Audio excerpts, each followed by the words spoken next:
कथा, पुरुषार्थ कथा, सुनो सुनो सिद्धार्थ कथा। सत्य कथा, पुरुषार्थ कथा, सुनो सुनो सिद्धार्थ कथा। चढ़ते सूरज सा तेजवान वो कीर्तिमान, हुंकार भरे जब कूच करे, थर थर कांपे आसमान। वो राजपुत्र वो शूरवीर, पर्वत को भेद दे उसके तीर, शांति का स्रोत करुणा की धार, निर्झर झरे मन से अपार। वो राजपुत्र वो शूरवीर, पर्वत को भेद दे उसके तीर, है शाक्य वंश का वो तारा, जगमग है जिससे जग सारा। सत्य कथा, पुरुषार्थ कथा, सुनो सुनो सिद्धार्थ कथा।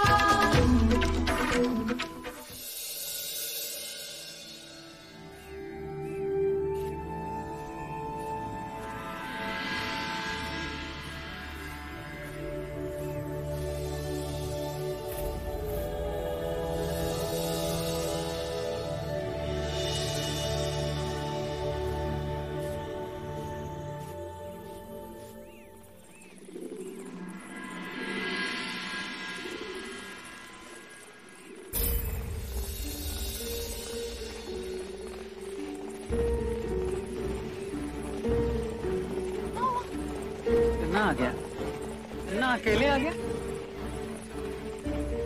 कितना युवराज कहाँ है? क्या वो पद पर है? बताओ चन्ना बताओ। क्या वो सचमुच वानप्रस्थ हो गए?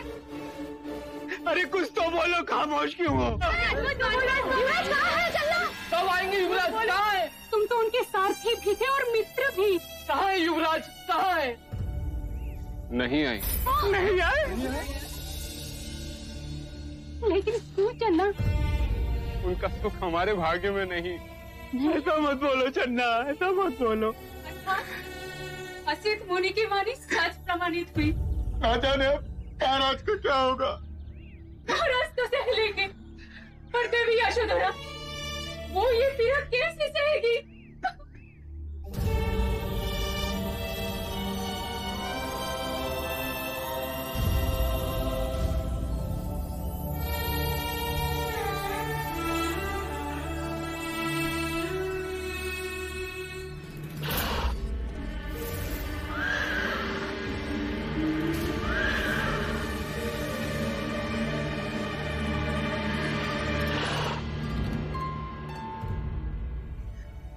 लगता है चन्ना के साथ वो आ गए। कंतक नीचे खड़ा है।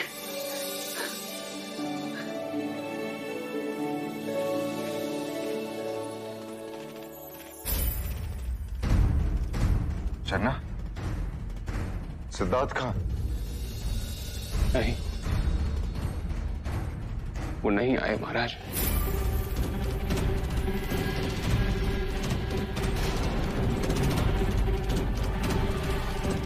मैंने विनती की,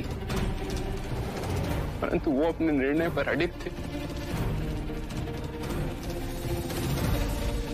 मैंने उनके साथ जाने की अनुमति भी मांगी, परंतु उन्होंने मना कर दी और कहा, मेरे प्रश्नों के उत्तर मिलते ही मैं लौट आऊंगा। महाराज से कहना। क्या क्या चलना? युद्ध किसी प्रश्न का हल नहीं होता।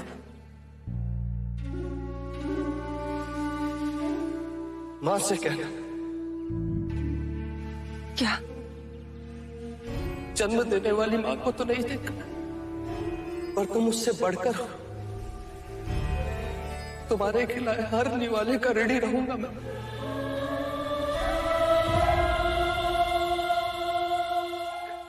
और मंगला काकी से कहना राज्याभिषेक तो अवश्य होगा। सिद्धार्थ का तो ज्येष्ठ देवदत्त का।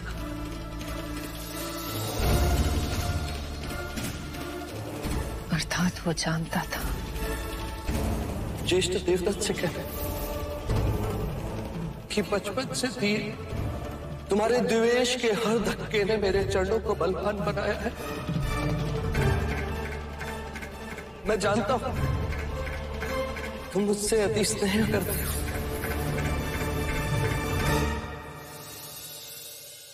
और गोपा से कहना, मेरी व्यथा को अपनी व्यथा बनाने के लिए मैं सदैव उसका ऋणी रहूं। पति की इच्छा अनिच्छा का ध्यान तो हर पत्नी रखती है,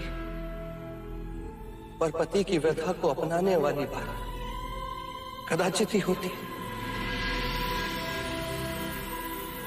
ये चाहते हुए कि मैं चला जाऊंगा,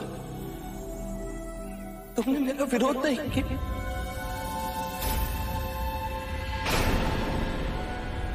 यदि मैं अपने संकल्प में सफल हुआ तो समग्र मनुष्य जात तुम्हारे इस त्याग की ऋणी रहेगी।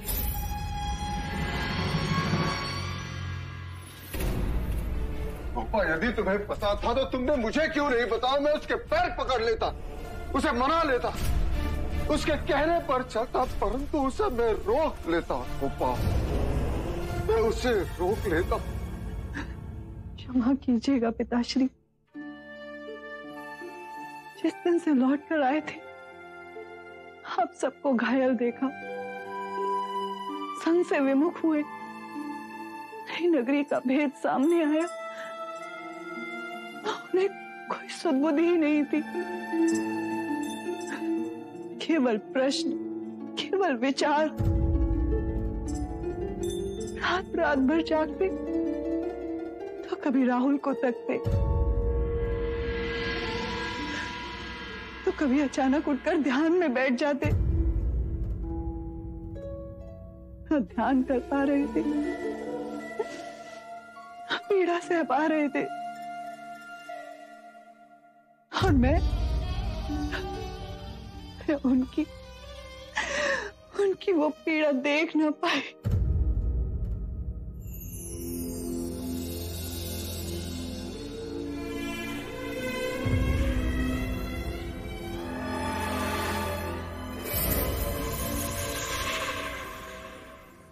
उन्होंने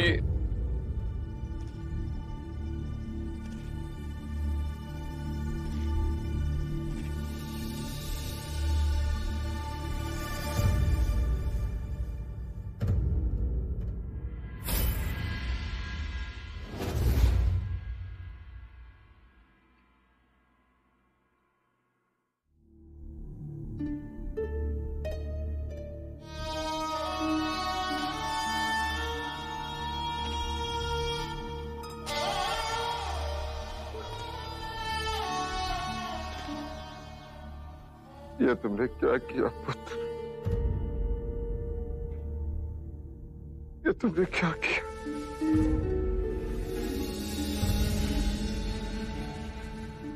सबकी पीड़ा लेकर तू वन में चला गया,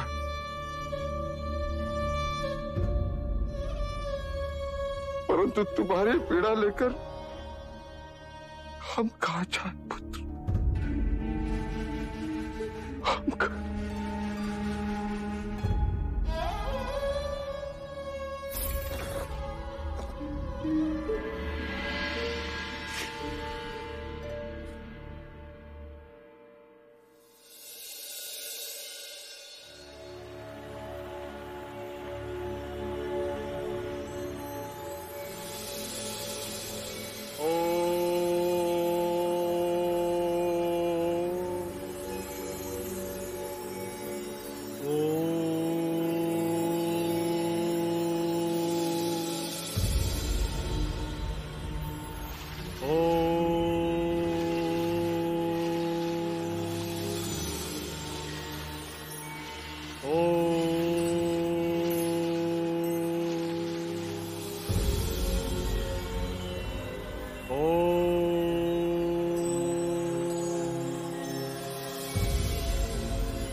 कौन हो तुम? मेरा नाम सिद्धार्थ है। मैं कपिलवस्तु से आया हूं। यहाँ वन में क्या कर रहे हो? ग्रह त्याग किया है मैंने। कितने दिन टिकेगा ये ग्रह त्याग? जब तक ज्ञान पिपासा ना मिट जाए, जब तक प्रश्नों के उत्तर ना मिल जाए। क्यों, शास्त्रों का अध्ययन नहीं किया? अवश्य किया, पर मिथ्या लगे। ऐसा क्यों? क्योंकि उनमें उपाय हैं, कारण नहीं। प्रश्न है पर उत्तर नहीं। कहाँ जाना चाहते हो? गुरुवर्य अलार कलाम के आश्रम में। मैंने सुना है उनका आश्रम वैशाली के उत्तर में है। कई शिष्य हैं उनके। क्या आप उनके आश्रम का मार्ग जानते हैं? हाँ, जानता हूँ। वो मेरे भी गुरु हैं। तो क्या आप मुझे उनके आश्रम में ले चलेंगे? अवश्य ले चलूंगा। तो प्रस्थान करते हैं। मुझे शीघ्र ही उनसे मिलना है। धैर्य रखो। हमारे गुरु कहते हैं, उतावलापन मन की दुर्बलता है, धैर्य आदि सफलता, और शेष आधा तुम्हारा पुरुषार्थ। आओ।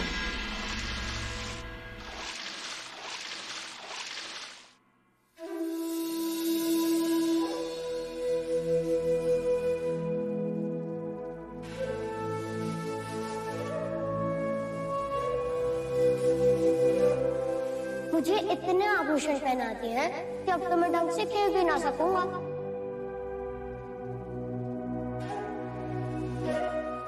निर्बल की रक्षा करना क्षत्रियों का कर्तव्य है महाराज।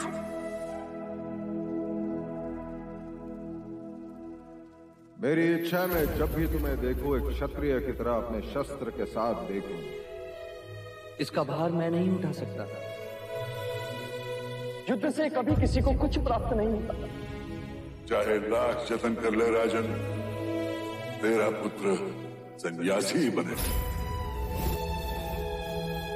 लक्षण चाहे जो भी हो मुनिवर, बनेगा ये योद्धा ही, थामेगा ये तलवार ही। तलवार से केवल राज जीते जाते हैं, तेरा पुत्र मन जीतेगा। युद्ध से केवल सीमाएं बदलती हैं, तेरा पुत्र युग बदलेगा। यदि ये लेख विधाता का है मुनिवर, तो मैं उससे भी लड़ पड़ूंगा। इतनी राग रागिनियां भर दूंगा उसके चारों तरफ कि वैराग्य का विचार भी उसे स्पर्श लगेगा। यशोधरा के रहते सिद्धार्थ वैरागी बन ही नहीं सकता। असित मुनि की भविष्यवाणी अब झूठी प्रमाणित होगी। तो चले गए। हाँ? हमेशा के लिए चले गए। मैं हार गया। जब तक मेरे प्रश्नों के उत्तर नहीं होते, मैं नहीं आऊंगा।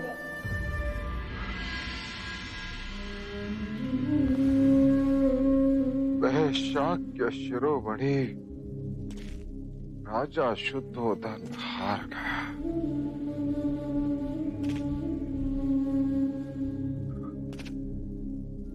वहां मैं पराजित हो गया। असित मुनि जीत गए। तेरा पुत्र सन्यासी बने। महाराज सिद्धार्थ सन्यासी बन गए। देखो सब लोग हंस रहे। संपूर्ण भारतवर्ष हंस रहा है। देखो शाक्य राजा शुद्धोदन, पिता शाक्य शिरोमणि और पुत्र शाक्य मुनि। पिता शाक्य शिरोमणि और पुत्र शाक्य मुनि। वो चले गए। हमेशा के लिए चले गए।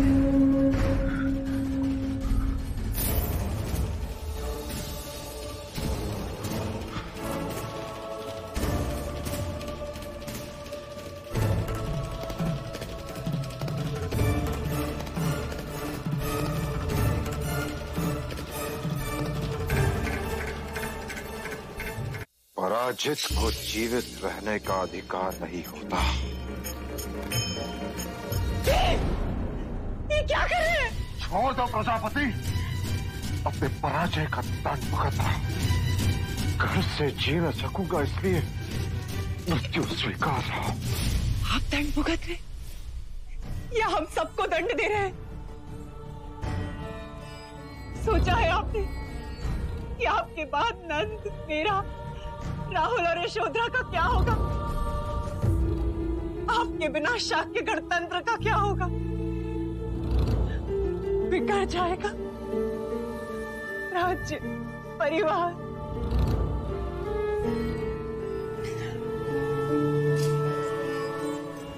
मैं पराजित हो गया।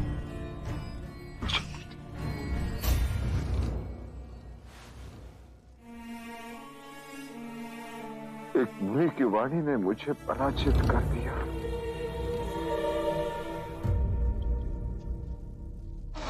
देव, असित मुनि ने केवल सिद्धार्थ के प्रारब्ध की बात की थी, और प्रारब्ध से लड़कर कभी कोई नहीं जीत सकता। पुरुषार्थ करना हमारा कर्तव्य था, हमने किया। और आप ये बात क्यों नहीं मान लेते कि सिद्धार्थ भी लड़ रहा है, रणभूमि में नहीं, मनोभूमि में, शत्रु से नहीं, भावनाओं से। एक प्रश्न तो लेकर गया, मुझे दुख का उपाय नहीं, कारण जानना है। और जिस दिन वो लौट कर आएगा और आपको नहीं देखेगा, तो क्या स्वयं को दोषी न ठहराएगा? क्यों हम उसकी ग्लानि को और बढ़ाएं दें? सिद्धार्थ सारे जगत का कल्याण करेगा। अब इसी बात को मान ले और उसकी प्रतीक्षा करें और कहें कि जो पुत्र रात के अंधेरे में गया था, सूरज लेकर वापस आया है। स्वयं पर विश्वास रखिए महाराज, और प्रतिज्ञा कीजिए कि आज के पश्चात ये विचार कभी आपके मन में ना आएगा।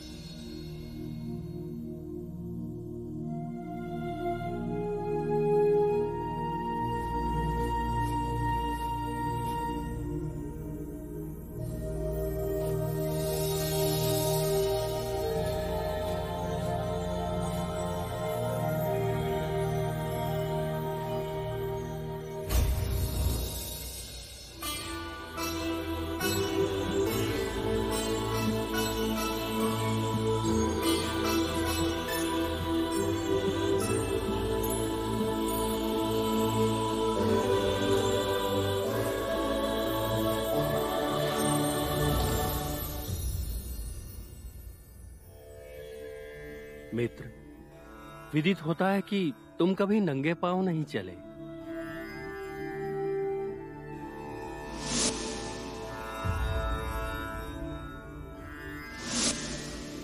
और कदाचित तुम्हें वन में चलने का अभ्यास भी नहीं है।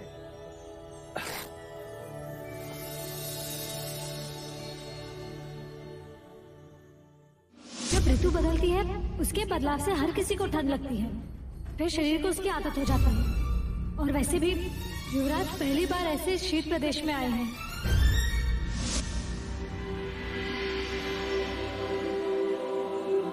अब जब मार्ग चुन ही लिया है, तो पैरों को चलने का अभ्यास भी हो जाएगा। कुछ क्षण यहीं रुक जाते हैं। हमें चलना चाहिए।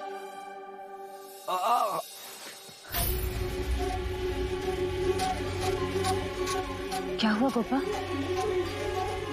कोई स्वप्न देखा? न जाने स्वप्न था या सच। वहां अचानक पैरों में जोरों की पीड़ा हुई, मानो जैसे कोई कांटा चुभा हो। अब तो ठीक है? थी माँ, और मेरे सपने मुझे सदा पीड़ा देते हैं। उनके जाने से पहले भी एक बार ये अनुभूति हुई थी जैसे वो कहीं खो गए हैं और मैं उन्हें ढूंढ रही हूँ। अरे सिद्धार्थ, हमें छोड़कर मत जाओ सिद्धार्थ। और आज ये पीड़ा, वो ठीक तो होंगे ना माँ? हाँ गोपा, जो दूसरों की खुशी के लिए स्वयं को पीड़ा देता है, ईश्वर उसकी सारी पीड़ा ले लेते। वो लोक कल्याण हेतु गया, माँ अभया उसकी रक्षा करेंगी। हाँ, उनकी रक्षा करेंगी ना? हाँ गोपा, हर माँ अपने पुत्र की रक्षा करती है। जैसे तुम राहुल का ध्यान रखती हो, वैसे ही माँ अभया सिद्धार्थ की रक्षा करेंगी। मुझे उनकी बहुत चिंता हो रही है माँ। गोपा, रात चाहे कितनी ही लंबी हो, उजाला तो होता ही है। सोचो,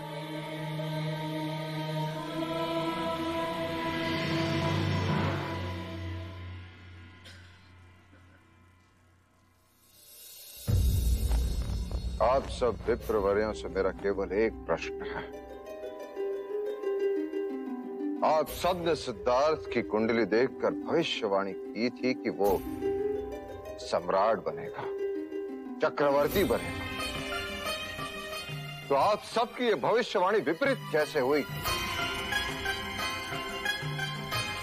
व्यथित न हो राजा।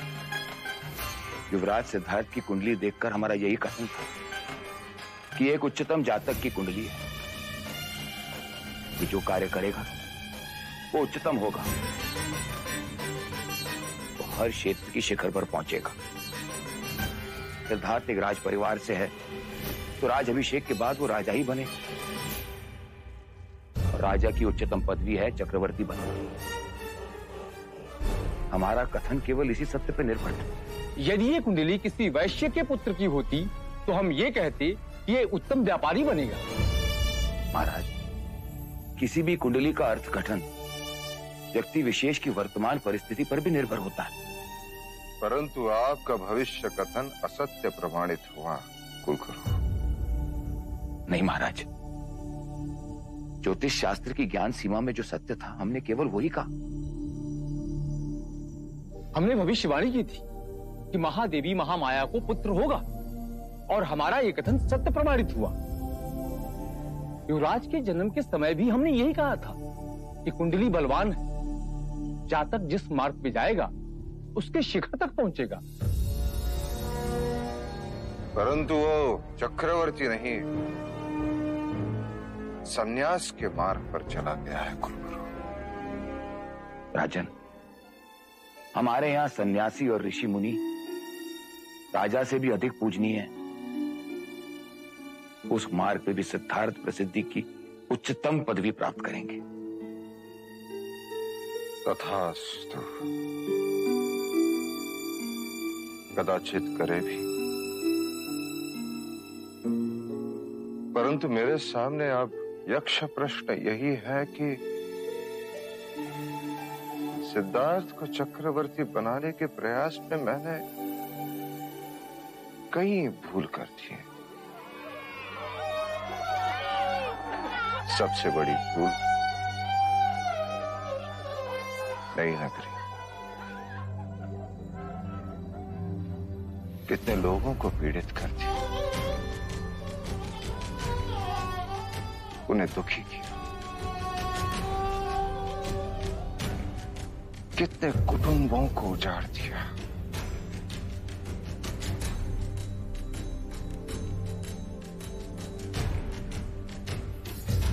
आज जब मेरा बेटा मुझसे दूर हुआ तो मुझे अनुभूति हो रही है कि कुटुंब से बिछड़ने का दुख क्या होता है।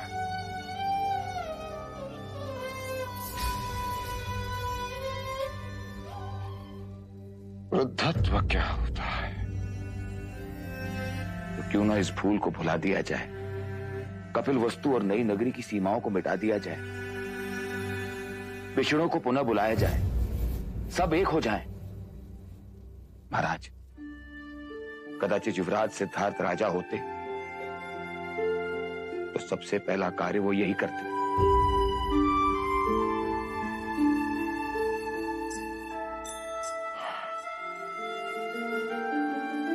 हाँ कुलगुरु, तुमने सत्य ही कहा था मित्र। जब मार्ग चुन ही लिया तो पैरों को चलने का अभ्यास भी हो जाएगा। पर इतने वेग से भी आगे मत बढ़ना कि मैं पीछे ही छूट जाऊं। यदि ध्यान में भी इतनी गति पकड़ी तो अवश्य ही तुम मुझसे बड़े सन्यासी बन जाओगे।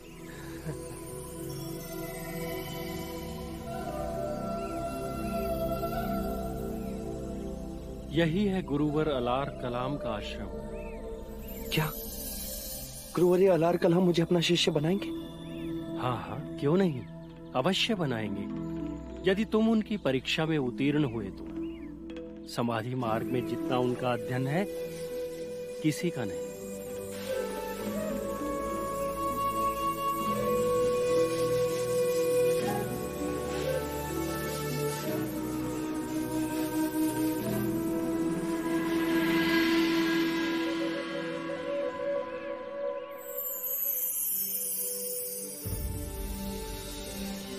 यहाँ तो कोई नहीं।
अलार कलाम।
सब कहाँ जा रहे हैं? वो सब अपनी अपनी जगह ध्यान साधना करने जा रहे हैं। और गुरुदेव इतनी देर पानी में? वो उनके ध्यान का अभ्यास है, उसे समाधि योग कहते हैं। प्राणायाम की शक्ति।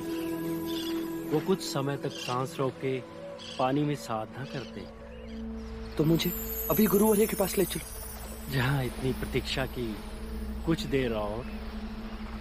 जब गुरुवर्य अपने आसन पर विराजमान होंगे तभी उनसे मिलना उचित है।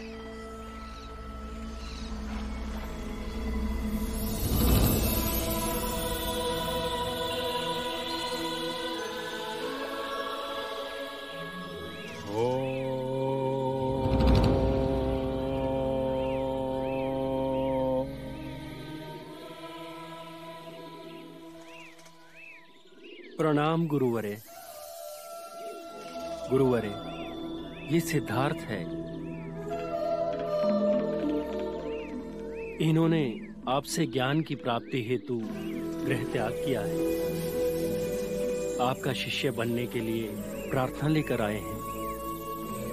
कपिलवस्तु से दुर्गम वनों को पार करते हुए यहाँ तक पहुंचे। मार्ग में मुझसे मिलना हुआ।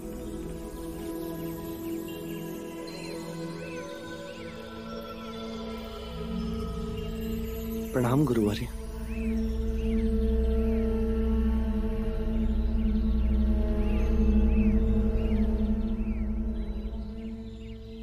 भिक्षा मांग सकोगे? वही मांगने आया हूँ गुरुवर्य। मैं ज्ञान की भिक्षा की बात नहीं कर रहा, बस अन्न की भिक्षा मांग सकोगे? गर्व को मार्ग में छोड़कर आया हूँ। ज्ञान के साथ अन्न की भी भिक्षा मांग लूंगा। भिक्षाटन का समय हो गया, इनको भी अपने साथ ले जाएं।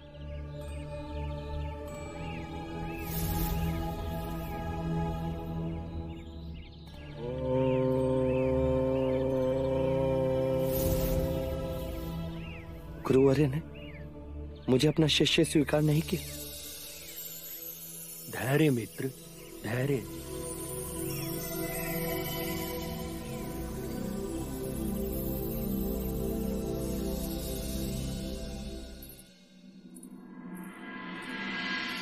अमिता! अमिता! अरे क्या हुआ? क्यों चिल्ला रहे हैं? देखिए सारा दूध गिर गया। अशुभ होता है। शुभ होने को अब बचा क्या है? कपिलवस्तु से संदेश आया है, हमें तुरंत वहाँ जाना होगा। क्या हुआ? वहाँ सब कुशल मंगल तो है ना? नहीं, मेरा भय सच निकला। सिद्धार्थ आधी रात को यशोधरा और राहुल को छोड़कर वन में चला गया है। ये आप क्या कह रहे हैं? क्यों चला गया? कहीं गोपा से कोई भूल तो नहीं हो गई ना? सिद्धार्थ कितना स्नेह करता है गोपा से, और राहुल को अवश्य किसी ने ठिठोली की है। हाँ, ठिठोली की है। हमारे भाग्य ने हमारे साथ। नहीं, मैं नहीं मानती। तुम्हारे मानने ना मानने से वास्तविकता नहीं बदलेगी अमिता। सिद्धार्थ ने संन्यास ले लिया है। उसने जीते जी हमारी पुत्री को विधवा बना दिया। नहीं, ऐसा नहीं हो सकता। पहले से ही मुझे द्रोणोदन ने समझाया था कि सिद्धार्थ के लक्षण क्षत्रिय के नहीं, परंतु मैं ही अंधा था। ना जाने क्यों मैंने स्वयंवर की बात की और देवदत्त को छोड़कर सिद्धार्थ से विवाह करवाया। और ये सब तुम्हारे कारण हुआ। तुम्हें भी सिद्धार्थ पसंद था ना? संस्कारी है, गुणवान है। देखो संस्कार क्या जीवन देकर गया है मेरी पुत्री को। न जाने किस हाल में होगी मेरी यशोधरा। यशो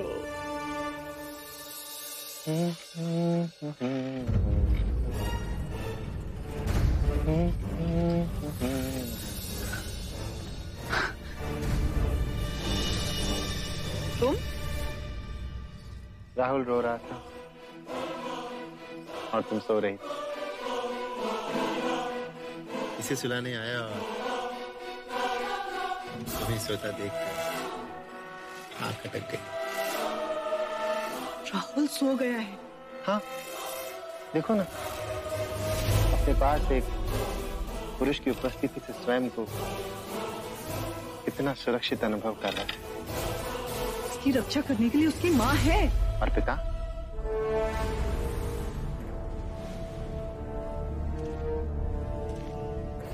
विधि का विधान देखो यशो।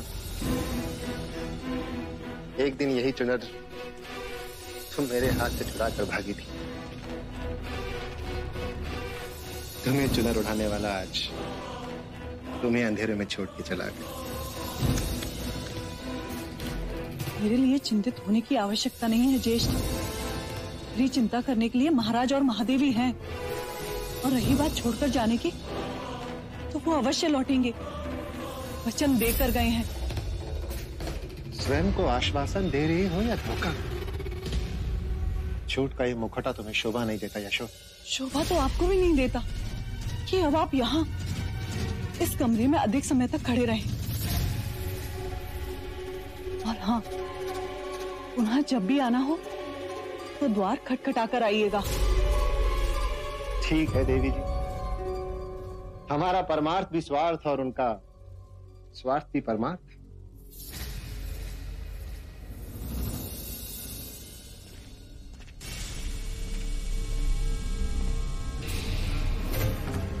जाते हुए एक बात कह के जाना चाहता हूं।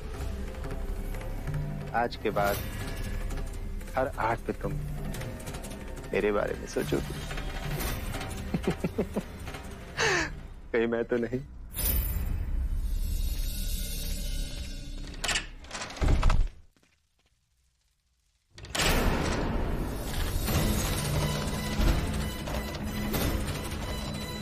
भूल के तुम्हारी चुनर अपने साथ ले गया था।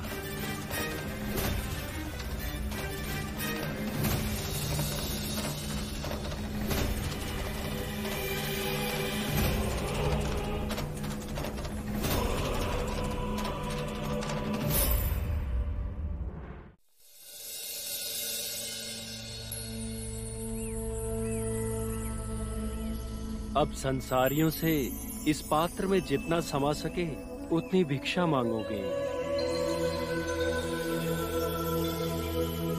भिक्षा कैसे मांगते हैं?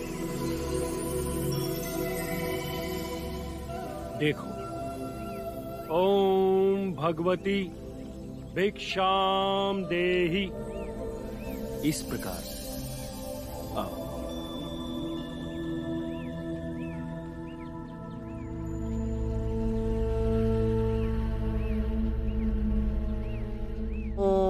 भगवती भिक्षाम देहि।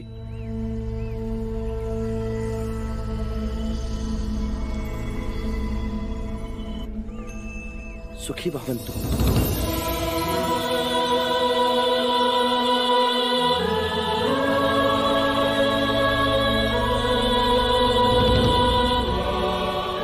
इतना आश्चर्य क्यों मित्र? पता नहीं कैसे मेरा हाथ आशीर्वाद देने उठ गया। ये स्वाभाविक क्रिया है। जब कोई आपको आदर देता है तब आपका अंतर्मन उसे आशीर्वाद देने के लिए सहज ही जाग उठता है। आओ।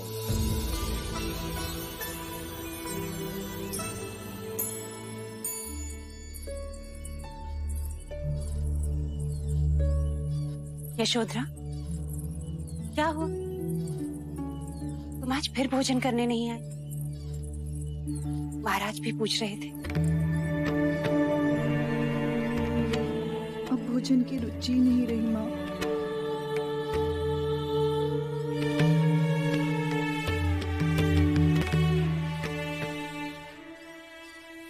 यशु, मैं जानती हूँ, समझती हूँ कि तू क्यों नहीं खा रहे। तू यही सोच रही है ना कि वहां सिद्धार्थ ने क्या खाया होगा, उसे वन में कौन भोजन देगा। हाँ माँ, वो वहां भूखे दिन बिताए और मैं यहाँ मनपसंद खाना खाऊं, ये अनर्थ नहीं। पर वो कहकर गया है, मैं लौट कर आऊंगा, मेरी प्रतीक्षा करना। तो प्रतीक्षा करने के लिए जीवित तो रहना ही होगा ना। यशु, स्वयं के लिए नहीं नासे, पर राहुल के लिए तो जीवित रहना ही होगा। तो सांसों के लिए दो का। ओम भगवती भिक्षाम देहि।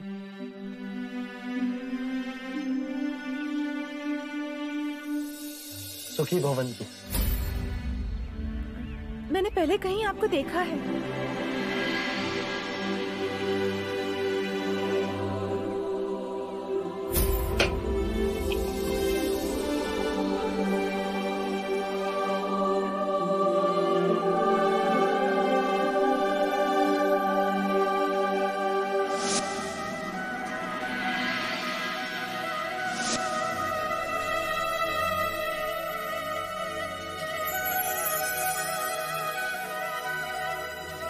आप तो कपिलवस्तु के युवराज सिद्धार्थ गौतम हो ना? शाक्य युवराज सिद्धार्थ गौतम?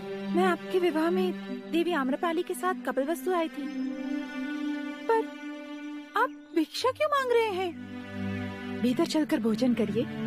देवी आम्रपाली ने जाना तो बहुत क्रोधित होंगी वो मुझ पे। देवी, मैं युवराज नहीं, भिक्षुक हूँ। मेरा भीतर जाकर भोजन करना उचित नहीं।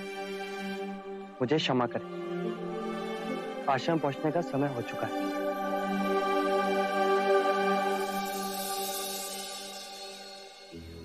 सत्य कथा, पुरुषार्थ कथा, सुनो सुनो सिद्धार्थ कथा।